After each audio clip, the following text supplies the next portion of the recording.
Hello，大家好，好耐冇見啦。咁就因為種種原因啦，就唔特別講啦。直接就講依家呢個 pool。咁大家見到係 MVP 啦，球會嘅。咁就喺完 pool之前都出到嘅呢段片。畫面大家就見到7張卡啦。咁就今次有3張9容。2張7容同埋2張3技，今次就有一招新技嘅，內設嘅新技啦。不過佢就講唔係上級技嘅，係一招全新嘅技嚟嘅。咁就講一講亞馬先啦。呢張固定就跟咗招新嘅射技啦，進階終擊啦，跟住就係新嘅內設技啦。自選就可以揀衝擊下沉同埋轉速爆發。個畫面其實大家見到個招內設嘅新技啦，其實個動作都係一樣噶。咁個畫面可能多咗啲閃電咁樣啦。首先講講呢個進階終擊先啦。咁佢都係新技嚟嘅，12碼都可以出到嘅。咁禁區外就2格都可以開到招技嘅，就遠過黃金前鋒啦。呢招除咗個距離遠啲之外呢，其實佢就仲多咗一個可以吸一下人哋嘅動作嘅，咁變咗唔係完全一招好似黃金前鋒接應嘅技咯，可以好似當半招 solo 過人然之後起腳嘅技。咁佢其實做一啲接應傳球，佢都可以唔吸引咁樣直接起腳嘅。咁個精準度，我覺得都比黃金高少少嘅。跟住衝擊下沉呢，呢招我就見過佢喺挨中間嘅位置係可以去到有3格都開到呢招技嘅。咁其實新卡就好似呢招衝擊下沉嗰個距離有拉翻遠少少，一般以前係可能大概2格半已經盡噶啦。咁係講緊一啲普通卡啦，即係唔係講緊啲LG 或者 Eternal 嗰啲巴爾史尼達嗰啲啦。一般係2格半頂盡噶啦。咁呢招去到3格，但係挨中間啲嘅位啦，側邊就暫時睇亞馬就都係我諗2格到。咁翻去呢個新內設技叫鋒利切入啦。佢其實嗰個佢就標榜個開技連技率係會更加高嘅。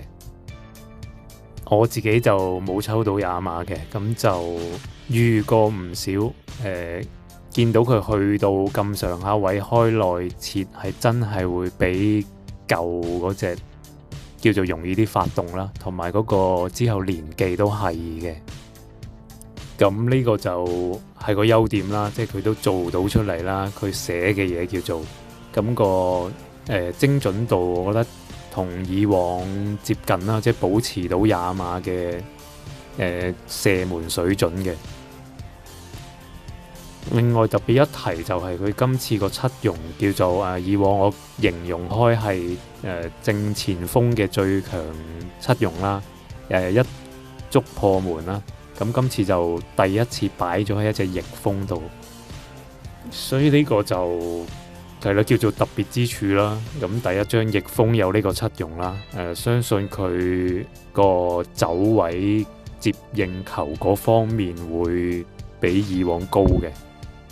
咁其實但係就有個缺點啦，佢就係呢張，如果我唔計嗰個轉速爆發，佢係冇以往有一招空傳或者傳中技嘅。咁主要就真係要靠位去得分，同埋如果去到即係譬如你右中場咁未去到可以開切技嗰個位嘅時候呢，就好容易俾人搶走個波，因為你又冇技可以傳到出去啊嘛。咁呢個如果放右中場，我會覺得都係一個缺點嚟嘅。咁相信佢都係主要靠9.5同埋低傳去放大佢啦。咁我覺得佢最好嘅位置應該都係右翼噶啦。所以如果冇9.5，又冇低傳嘅朋友呢，用佢就會用得辛苦啲啦。咁9.5就真係少啲有嘅，但係低傳相信都好多朋友都會有噶啦。因為中堅甚至乎閘都真係出咗好多低傳人噶啦。咁呢張卡我覺得中上啦，因為始終都真係可以 solo 去入波啫，做唔到一啲傳送啊、助攻呢啲嘢。同埋上年嗰一隻呢，就有送過急衝章嘅，咁今年就冇。如果上年有食到個急衝章帶落嚟呢，其實個人內切個人之後呢，會更加難追嘅對面嘅後衛。咁也馬大致就係咁上下啦，跟住就講下拉亞啦。上年 MVP 都係大獎嚟嘅。咁呢張就防彈嘅第3人啦，9容啦，咁就唔意外噶啦。球會第一選擇少啦，同埋佢又穩定啦，表現又攞埋冠軍啦，攞翻 AC 龍GU 嗰張啦，9容嚟比較就佢冇得揀3招撲咯，拉亞就冇咗招，即係冇得揀金湯咯。咁就多咗招長傳，自選就長傳或者空中要塞啦。咁喺個反擊即係進攻方面係叫做有個用處咯，比起同 AC 龍比就。不過講到尾就都係要睇你手套多唔多啦。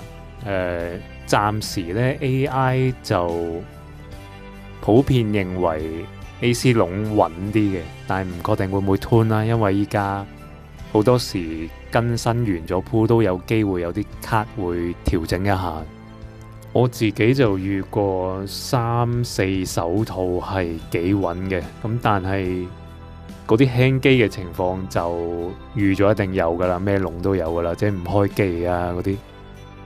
但係3、4手喺撲救上面我都覺得叫硬淨嘅。咁如果你 AC 龍又有呢隻拉啊，咁個 gear 啊，即係手套啊、閃啊各樣差唔多嘅話，就可以睇對手用咯。如果感覺係對手強好多、捱打多嘅，咁咪用 AC 龍3撲救去頂咯。跟住就講班奴啦，遠射咧，招衝擊下沉都正常啦。但係嗰個固定有啲穿針盤呢個就有啲突兀啦。先唔講呢招係舊技新技啦，因為呢招其實一般真係叫做出名盤樓係強啲嘅人呢，嗰啲卡個 AI 設定會容易啲出到技嘅。咁班奴我相信就唔係嗰種啦，大家都知。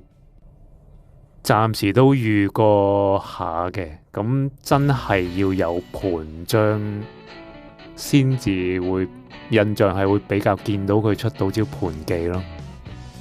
咁翻去佢招衝擊下沉先，其實佢個遠嘅程度呢係真係接近嗰啲 Eternal 嘅史尼達巴爾嗰啲嘅。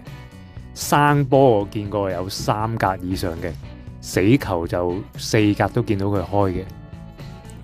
咁招技硬唔硬淨，易唔易入呢？就當然都要睇翻啲射張啦。但係起碼佢俾到你個射程叫做比一般卡遠先咯。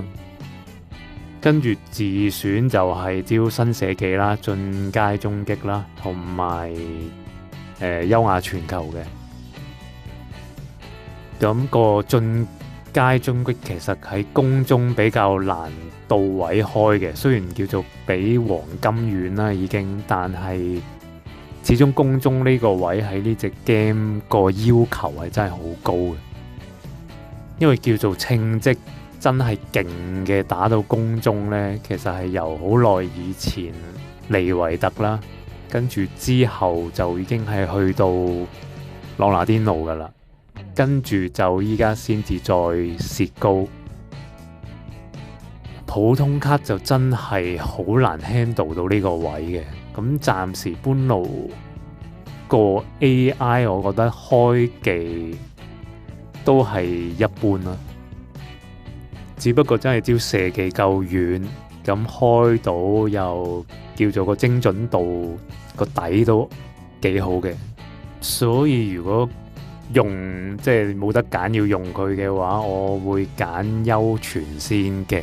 攻中呢個位真係始終嗰招新射技唔係咁易去到嗰個位啊，再加埋佢開唔開每場開唔開到一兩次盤技都成問題，咁要靠人俾波俾到佢去啱開技嘅位就更加難。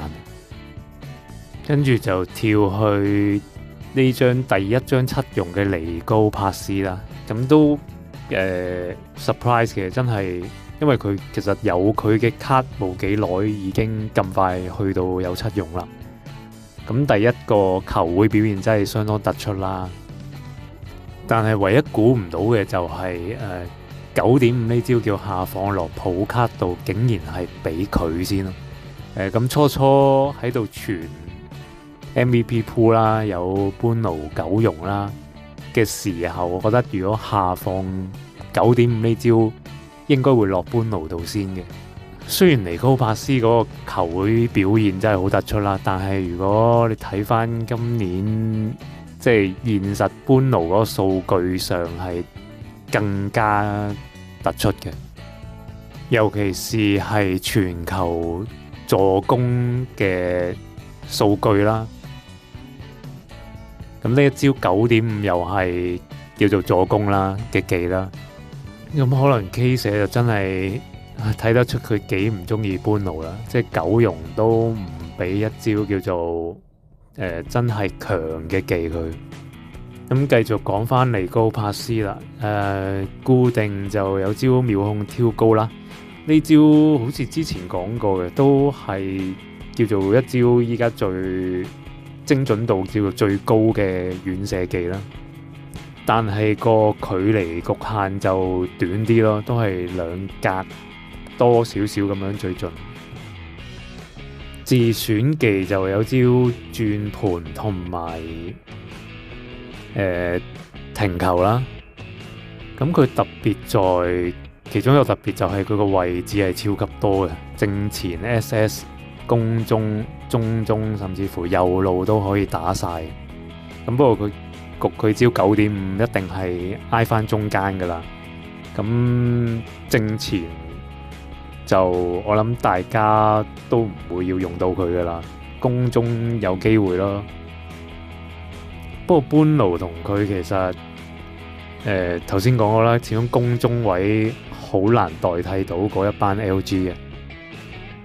呢個鋪其實我最有興趣係呢張尼高帕斯嘅，當然唔會係正選啦，但係佢叫做普卡有個9.5，第一慳個 LG 位啦，同埋我用開細哨嘅，依家都係，咁佢可以叫做出嚟有個直接改變個戰術打法嘅用處咯。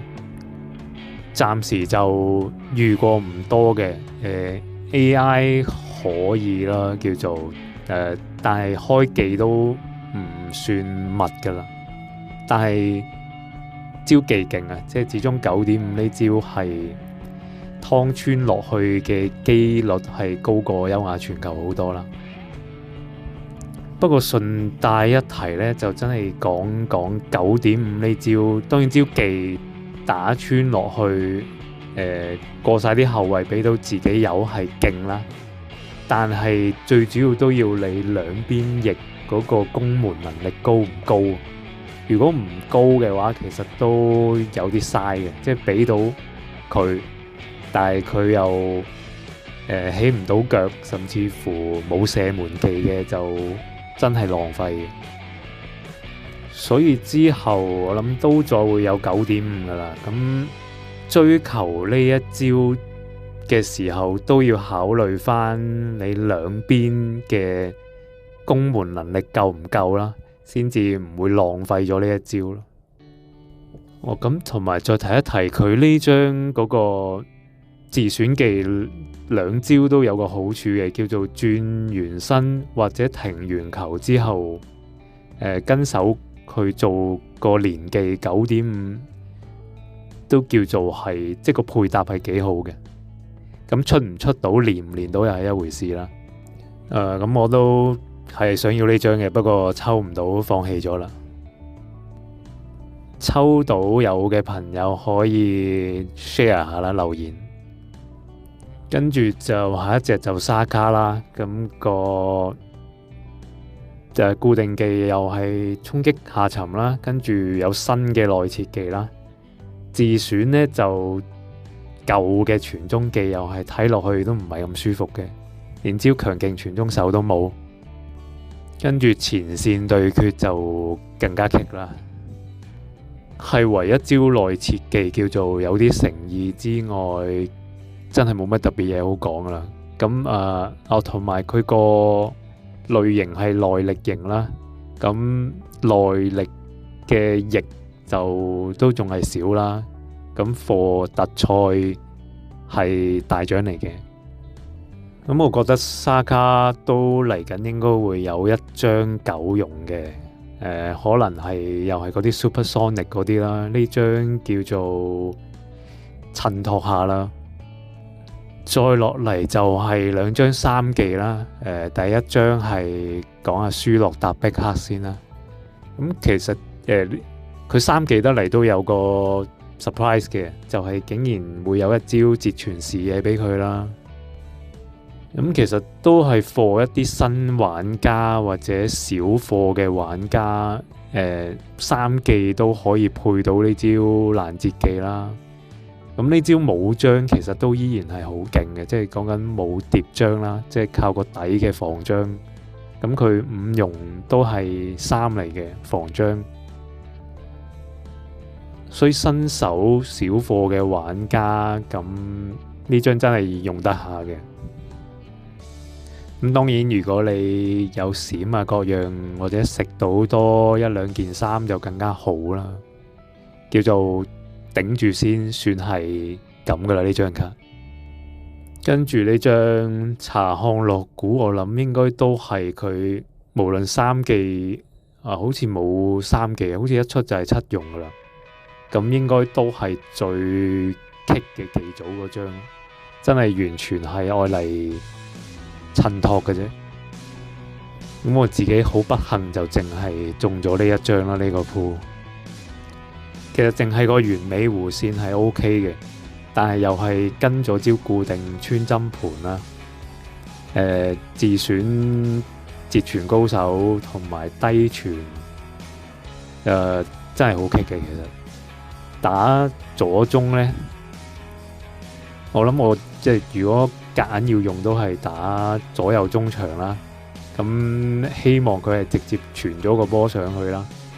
咁如果佢要開咗招穿針盤之後落到好底先至出招傳技呢，咁我只係第一時間係諗起伊巴啦嘅跆拳道飛踢同埋軍刀恩沙基嘅無影射手會比較夾到呢招技咯，因為直接可能傳到落底就可以開呢個即係直接連招射技咯。